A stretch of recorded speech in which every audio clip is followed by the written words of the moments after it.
I'm Liana Reeves, reporter at Account Stage and your host for this first episode of a brand new video series entitled Accountants at Home.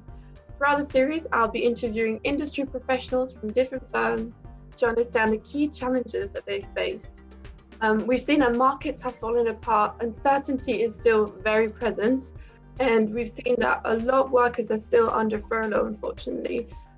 There's a new data released by HMRC recently that have shown that 1 in 5 workers from micro businesses are still on furlough, which highlights this situation that businesses are still in. But with me today to discuss this is Chris Etherington, who is private client tax partner at RSM. So as many of you know, RSM is a provider of audit, tax and consulting services to middle market leaders on a global scale.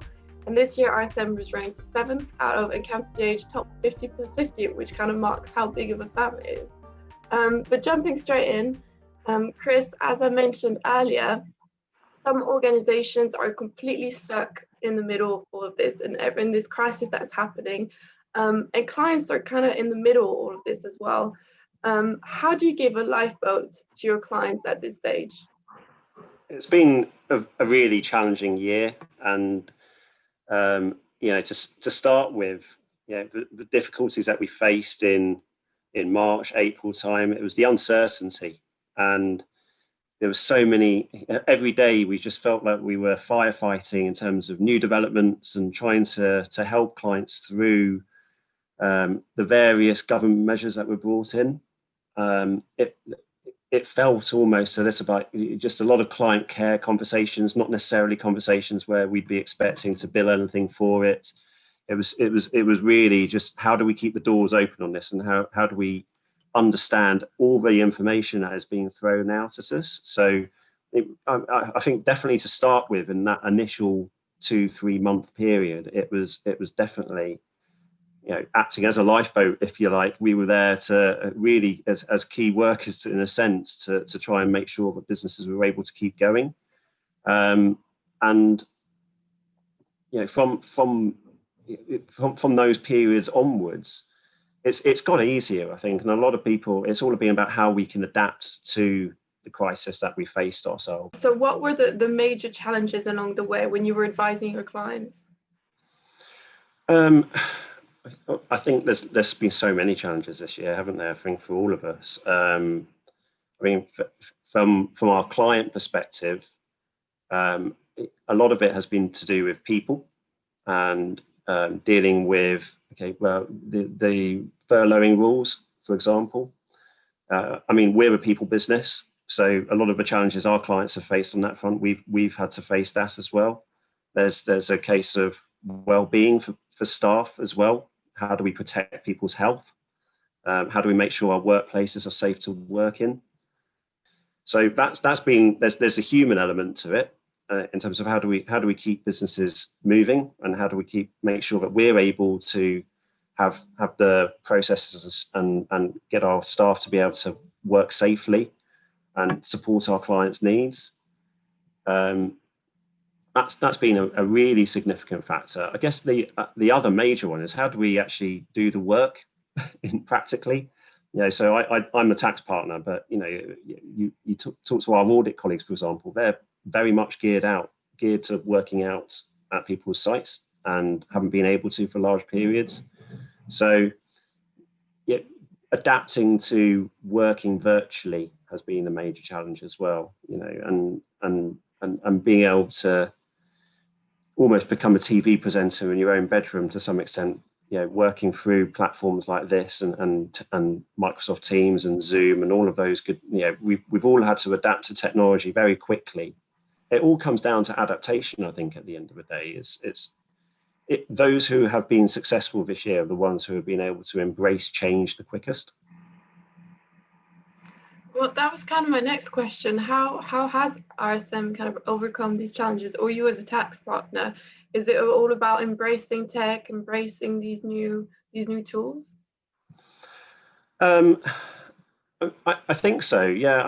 What this year's done has really supercharged our digital strategy, and probably those for many other businesses as well. We were very much an office-based business, and I think a lot of accountants are. We've got over 35 offices in the country. There's a lot of face-to-face time that we have, and we usually collaborate in person. So it's the issues where platforms like this and working from home have perhaps struggled more. It's where we've got to collaborate, and if you are trying to do anything that's innovative, which sounds, sometimes people might not associate accountants with innovation, but we all have our creative sides, and there are certain things that we work better as a team.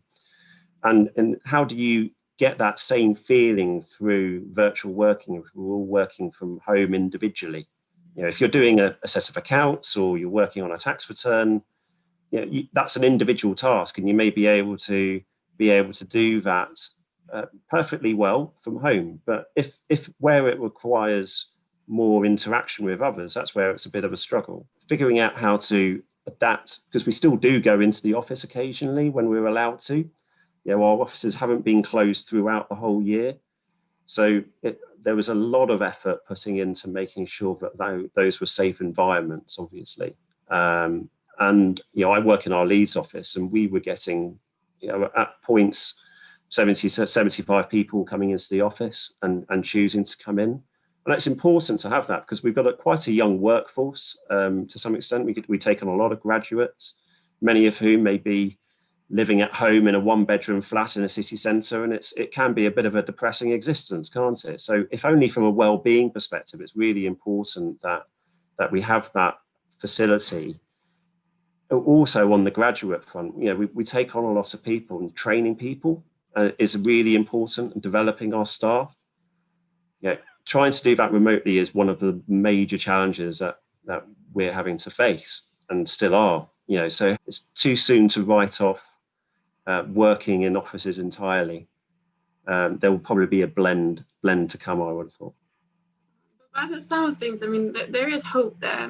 Firms are adapting to the new normal. We've seen vaccines being approved by a few countries now, but there's something that is coming soon, and that just seems like it's disrupting this going back to normality kind of phase, or firms adapting, and that's Brexit.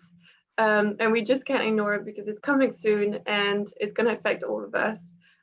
It almost feels that the lifeboat that you probably gave your clients is now being checked out again, and it's back to that point where you have to adapt to new changes. How do you, at this stage, do you show your clients that you still have a steady hand? I think it's just talking to them, and it's making sure that you're abreast of everything that's going on, and communicating that with our clients. We've worked really hard to provide all the information. We've had an online portal in relation to all the updates for COVID, and we've got specialist teams that deal with all the Brexit issues and things like duty issues and things like that, dealing with Europe going forward, ultimately, depending on what scenario we end up in. There's a lot of uncertainty. And I think the key with uncertainty is just making sure that you are as well informed as you can be, and making sure that you're talking to your clients regularly, being as close to them as you possibly can. To some extent, working in this way has helped. Whilst it is probably a downgrade on face-to-face meetings, what it has allowed us to do is to fit more into your day. And this is an upgrade on a traditional conference call or just a normal phone call.